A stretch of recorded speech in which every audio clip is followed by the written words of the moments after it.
আজকের ভিডিওতে আমরা দেখে নিচ্ছি আপনি কিভাবে মোবাইল ফোন অথবা কম্পিউটার অথবা ল্যাপটপের মাধ্যমে সিটেট 2026 পরীক্ষার ফর্ম ফিল আপ করবেন। তো স্টেপ বাই স্টেপ দেখিয়ে দিয়েছি আজকের ভিডিওতে। এখানে কিন্তু ডিএলএড অথবা বিএড অথবা স্পেশাল এডুকেশন ডিএলএড অথবা স্পেশাল বিএড যারা করছে প্রত্যেকে কিন্তু আবেদনের যোগ্য রয়েছেন। তো চলুন দেখে নিচ্ছি step by step apply process, কী কী ডকুমেন্টস লাগে, কীভাবে আবেদন করব। আর আপনি যদি এখনো পর্যন্ত ভিডিওতে লাইক না করে থাকেন অবশ্যই লাইক করে দিন। এর পাশাপাশি চ্যানেল সাবস্ক্রাইব করে পাশে ভিডিও ক্লিক করে সরকার রাখুন পরবর্তী ভিডিও সবার আগে পাওয়ার জন্য। আর আপনি যদি ভিডিওটি ফেসবুক পেজে দেখে থাকেন অবশ্যই ফেসবুক পেজটি ফলো করুন আর অবশ্যই ভিডিওটি প্রত্যেককে শেয়ার করে জানিয়ে দিন। এই যে নোটিফিকেশন কিংবা যে ইনফরমেশন বুলেটিন তার ডাউনলোড লিঙ্ক আমি আপনার ভিডিওর ডিসক্রিপশন বক্স এবং কমেন্টে দিয়ে দিয়েছি, তো সেখান থেকে আপনি ডাউনলোড করতে পারবেন। এবং এই যে অনলাইন অ্যাপ্লাই যে লিঙ্কটি সেটিও আপনাদের ভিডিওর ডিসক্রিপশন বক্স এবং কমেন্টে পেয়ে যাবেন। তো সেখানে ক্লিক করলে আপনি সরাসরি এই যে CTET central teacher eligibility test CTET 2026 এই পোর্টালে আসতে পারবেন। তো আপনি দেখতেই পাচ্ছেন হোম পেজের মধ্যে 26 নভেম্বর থেকে আবেদন শুরু হয়েছে। তো নিচে আপনি চলে আসবেন, এরপর দেখবেন অ্যাপ্লাই ফর সিটেট 2026, এখানে আপনি ক্লিক করবেন, তারপর ওকেতে ক্লিক করে দেবেন। পরবর্তী পেজটি চলে আসবে। যেহেতু আমরা নতুন তাই প্রথমত আমাদের রেজিস্ট্রেশন করতে হবে। আর যদি আপনাদের আইডি পাসওয়ার্ড থাকে তো আপনি সরাসরি রেজিস্টার ক্যান্ডিডেট এখানে ক্লিক করে আপনি লগ ইন করতে পারেন। তো নিচে দেখতেই পাচ্ছেন নিউ রেজিস্ট্রেশন, এখানে আমরা ক্লিক করব। তারপর নিচে চলে আসবেন, এই যে বক্স রয়েছে বক্সে টিকমার্ক করবেন, তারপর ক্লিক হার টু প্রসেস এখানে ক্লিক করবেন। আমাদের সামনে কিন্তু রেজিস্ট্রেশন ফর্মটি চলে আসবে, পার্সোনাল ডিটেলস। তো আপনার মাধ্যমিক কিংবা মাধ্যমিক পাস সার্টিফিকেটে কী নামের বানান রয়েছে তার দিকে আপনি বসিয়ে দেবেন। ক্যান্ডিডেট নেম এখানে আপনি আপনার নাম বসিয়ে দেবেন, মিস্টার মিসেস এগুলো উল্লেখ করবেন না। এরপর ফাদার নেম কী রয়েছে তা বসিয়ে দেবেন। এরপর মাদার্স নেম কী রয়েছে তা বসিয়ে দেবেন, সামনে লেট কিংবা মিস্টার কিংবা ডক্টর উল্লেখ করবেন না। এরপর ডেট অফ বার্থ কী রয়েছে আপনাদের মাধ্যমিকের ডকুমেন্টস কিংবা সার্টিফিকেটে সেখানে দিন মাস এর উল্লেখ করে দেবেন। এরপর আপনার জেন্ডার কী রয়েছে তা আপনি এখানে বসিয়ে দেবেন। এরপর একটি পরিচয়পত্র সিলেক্ট করতে হবে, আমরা এখান থেকে ভোটার কার্ড সিলেক্ট করে নিচ্ছি। তো আপনার যেটি রয়েছে সেটি আপনি সিলেক্ট করবেন এবং সেই ডকুমেন্টস নাম্বারটি আপনি এখানে বসিয়ে দেবেন। তারপর দেখতে পাবেন কনফার্ম পার্সোনাল ডিটেলস, আবারও পুনরায় এখানে আপনি আপনার নাম বসিয়ে দেবেন। আপনি উপরে যে নাম উল্লেখ করেছেন সেই নামে আপনি আবারও পুনরায় আপনি আপনার নাম বসিয়ে দেবেন। এরপর আপনাদের বাবার নাম কনফার্ম করবেন, তারপর আপনি আপনার মায়ের নাম কনফার্ম করবেন, পুনরায় বসিয়ে দেবেন। এরপর ডেট অফ বার্থ আপনাদের আবারও পুনরায় এখানে উল্লেখ করে দেবেন। জেন্ডার আপনাদের কনফার্ম করে নেবেন, পুনরায় বসিয়ে দেবেন। তারপর হচ্ছে কন্ট্যাক্ট ডিটেলস, তো নিচে আপনি আপনার বাড়ির নাম অথবা রাস্তার নাম অথবা আপনাদের রাস্তার নাম কী রয়েছে তা উল্লেখ করে দেবেন। এরপর সাব লোকালিটি এখানে আপনি আপনার জায়গার নাম উল্লেখ করে দেবেন। এরপর লোকালিটি এখানে আপনি আপনার শহরের নাম বসাতে পারেন কিংবা আপনাদের জায়গার নাম বসাতে পারেন। এরপর আপনার কান্ট্রি কী রয়েছে, আমরা ইন্ডিয়ান তাই ইন্ডিয়া সিলেক্ট করলাম। এরপর আপনার স্টেট কী রয়েছে এখান থেকে আপনি আপনার স্টেট উল্লেখ করে দেবেন। তারপর ডিস্ট্রিক্ট কী রয়েছে আপনাদের এখান থেকে আপনি আপনার ডিস্ট্রিক্ট উল্লেখ করে দেবেন। তারপর পিনকোড কত রয়েছে তা আপনি বসিয়ে দেবেন। এরপর নিচে রয়েছে কিন্তু আপনাদের কন্ট্যাক্ট ডিটেলস, এখানে আপনি আপনার ইমেল আইডি উল্লেখ করে দেবেন। এরপর সেই ইমেল আইডি আপনি কনফার্ম করবেন। তারপর নিচে আপনি আপনার মোবাইল নাম্বার বসিয়ে দেবেন, সেই মোবাইল নাম্বার আপনি কনফার্ম করবেন। এই মোবাইল এবং ইমেলে আপনার কিন্তু ওটিপি আসবে, তাই আপনি সচল একটা চালু মোবাইল নাম্বার এবং ইমেল আইডি বসিয়ে দেবেন। যদি আপনার ল্যান্ডলাইন থাকে ফোন থাকে তো সেই নাম্বার বসাতে পারেন, নাহলে আপনি ফাঁকা রাখবেন। যদি আপনার প্রেজেন্ট অ্যাড্রেস এবং পার্মানেন্ট অ্যাড্রেস একই হয়ে থাকেন তাহলে এই বক্সে টিকমার্ক করবেন। আর যদি আলাদা হয়ে থাকেন এটি আনটিক রেখে আপনি ফিল আপ করে নেবেন। তারপর যে পাসওয়ার্ড, তো আপনি কি পাসওয়ার্ড রাখতে চান পাসওয়ার্ড বসিয়ে দেবেন, সেই পাসওয়ার্ডটি আপনি কনফার্ম করবেন, পুনরায় বসিয়ে দেবেন। যেমন একটি কোশ্চেন এখানে সিলেক্ট করবেন, যদি আপনাদের পাসওয়ার্ড হারিয়ে যায় মনে না থাকে তো এই কোশ্চেনের উত্তরের মাধ্যমে আপনি কিন্তু পাসওয়ার্ডটা রিকভারি করতে পারবেন। প্রশ্ন সিলেক্ট করে আপনি আপনার পছন্দের মতো উত্তর বসিয়ে দেবেন। তারপর যে ক্যাপচারটা দেখতেই পাচ্ছেন যা শো হয়েছে তা আপনি এখানে উল্লেখ করে দিন। তারপর যে সাবমিট, এই সাবমিটে আপনি ক্লিক করুন। তো সাবমিটে ক্লিক করতেই একটি পপ আপ শো হবে, দেখতেই পাচ্ছেন আপনাদের মেলাতে বলা হয়েছে, পুনরায় মিলিয়ে নিন আপনার ঠিকঠাক রয়েছে কিনা। ক্লোজ করে দিচ্ছি। এরপর এখান থেকে আপনি আপনার পার্সোনাল ডিটেলস, কন্ট্যাক্ট ডিটেলস, এরপর আপনাদের যে প্রেজেন্ট অ্যাড্রেস, এরপর আপনার পার্মানেন্ট অ্যাড্রেস, এরপর আপনাদের মোবাইল নাম্বার, জিমেল আইডি এগুলো মিলিয়ে নিন যে ঠিকঠাক রয়েছে কিনা।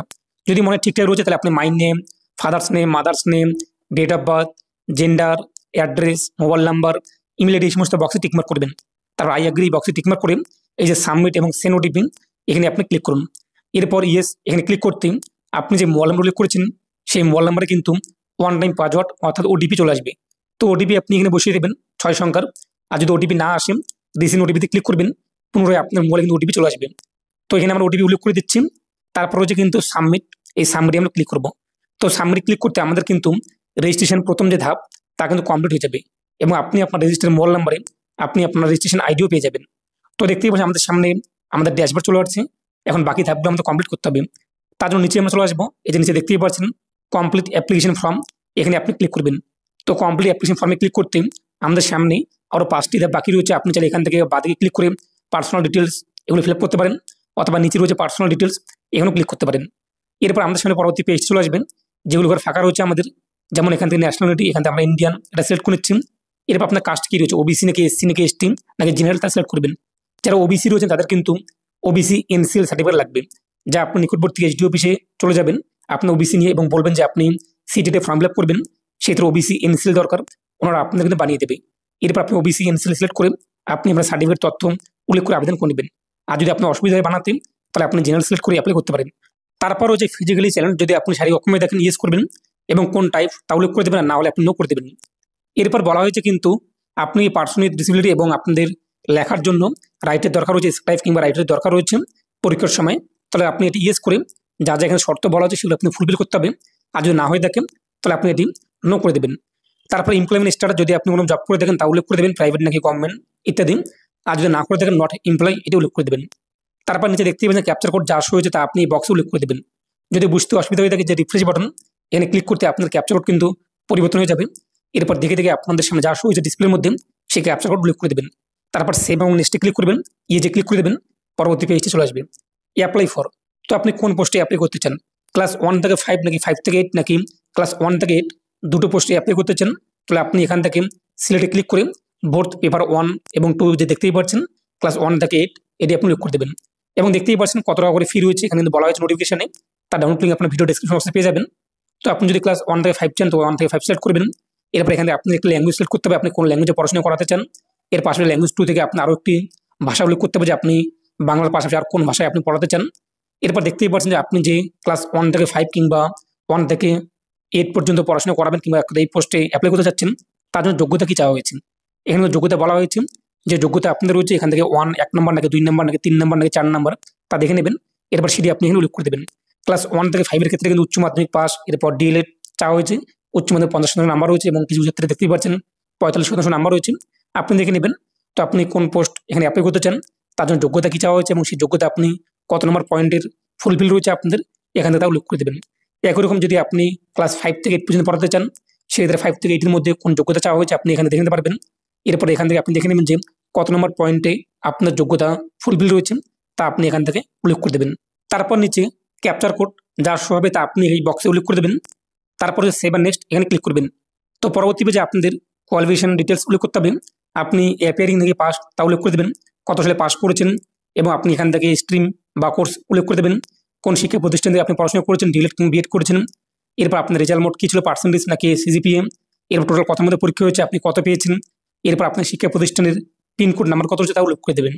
তো এইভাবে আপনি এখানে আপনাদের শিক্ষাগত যোগ্যতা তথ্য উল্লেখ করে দেবেন, ডিএডে আপনি কত পার্সেন্ট নাম্বার পেয়েছেন, এরপর আপনাদের এইচএস অথবা গ্র্যাজুয়েশনে আপনি কত পার্সেন্ট নাম্বার পেয়েছেন, কোন শিক্ষা প্রতিষ্ঠান থেকে পড়াশোনা করেছেন, তা আপনি এখানে বসিয়ে দেবেন এবং শিক্ষা প্রতিষ্ঠানের পিনকোড উল্লেখ করে দেবেন। তারপর নিচে ক্যাপচার কোড উল্লেখ করে সেভ আর নেক্সট ক্লিক করে ওকেতে ক্লিক করে দেবেন। এরপর পরবর্তী পেজে ফটো এবং সিগনেচার আপলোড করতে হবে, যার সাইজ এখানে দেওয়া হয়েছে। এই যে চুজ ফাইল এখানে ক্লিক করে আপনি আপনার হাফ ফটো, পাসপোর্ট সাইজের কালার ফটো রিসেন্ট আপলোড করে দেবেন। এরপর ক্রপ করে নেওয়ার পর আপলোডে ক্লিক করে দেবেন। এরপর যে আপলোডে ক্লিক করতে আপনার ফটো কিন্তু এখানে আপলোড হয়ে যাবে। এরপর একই রকমভাবে আপনি আপনার সিগনেচার চুজ ফাইলে ক্লিক করে সিগনেচার আপলোড করে দেবেন। তারপর হচ্ছে আপলোড অরিজিনাল এখানে ক্লিক করবেন, এরপর আপলোডে ক্লিক করবেন, সিগনেচার আপনি আপলোড হয়ে যাবে। এরপর নিচে চলে আসবেন, যে দেখতেই পাচ্ছেন ক্যাপচার কোড যা শো হয়েছে আপনাদের সামনে তা বসিয়ে দেবেন। যদি বুঝতে অসুবিধা হয় রিফ্রেশ করে নেবেন আপনি। এরপর হচ্ছে নিচে সেভ আর নেক্সট এখানে ক্লিক করবেন, ইয়েস এখানে আপনি ক্লিক করে দেবেন। এরপর হচ্ছে ক্লোজে আপনি ক্লিক করে দেবেন। আপনি আপনার আবেদনের প্রিভিউ কিংবা রিভিউ চলে যাবে আপনাদের সামনে, আপনি এবার দেখে নেবেন ঠিকঠাক রয়েছে কিনা। যদি ঠিকঠাক থাকে যে নিচের যে ঘরগুলো রয়েছে এই সমস্ত বক্সে আপনি টিকমার্ক করে দেবেন। তারপর আই এগ্রিতে ক্লিক করে ফাইনাল সাবমিট করে আপনি আপনার পেমেন্টটি করে দেবেন। পেমেন্ট করে আপনি একটি অ্যাকনলেজমেন্ট স্লিপ কিংবা পেমেন্ট রিসিভ করে পেয়ে যাবেন। তো আপনি এইভাবে খুব সহজে বাড়িতে বসে অনলাইনে সিটেটের ফর্ম ফিল আপ করতে পারবেন। আরও বিষয়ে জানার জন্য আপনারা অবশ্যই অফিসিয়াল পোর্টাল ভিজিট করুন এবং আমি আপনাদের সুবিধা ভিডিওর ডিসক্রিপশন বক্স এবং কমেন্ট লিঙ্ক দিয়ে দিয়েছি এবং নোটিফিকেশন ডাউনলোড লিঙ্কও দিয়ে দিয়েছি। তো সেখান থেকে আপনারা কিন্তু দেখতে পারবেন। আর অবশ্যই ভিডিওটি প্রত্যেকে শেয়ার করে জানিয়ে দিন। তো প্রত্যেকে ভালো থাকুন এবং সুস্থ থাকুন।